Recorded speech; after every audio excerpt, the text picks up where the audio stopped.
One of the most common objections to Christianity and any religion or faith system really is, but why would God allow suffering? But why would God allow bad things? But this, I think, kind of flies in the face of our lived experience because I've had a lot of, 46 years of life, and I've had a lot of good experiences and I've had a lot of bad experiences. I've had a lot of joy, but I've also had a lot of suffering, happiness, but a lot of grief.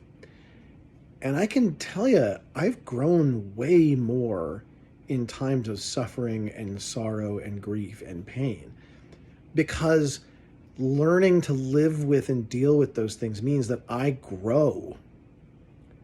I grow more mature. I grow more wise, which I think is a good thing.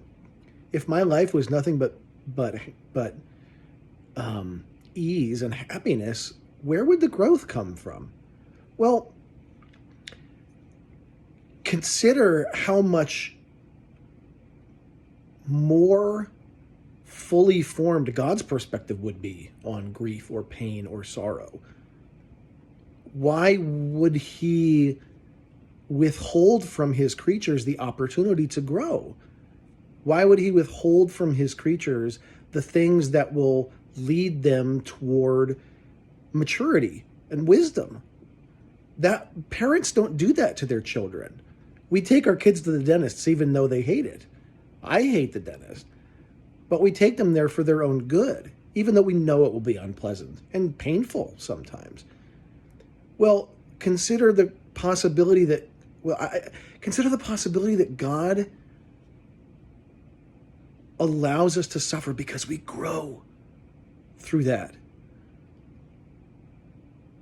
And what's even more amazing is that God's not absent in our suffering. He's not absent in our pain. God allows us. God allows us to grieve. But he's there. He comforts us in that grief. And that, to me, puts a much bigger frame on the issue of suffering and pain and bad things.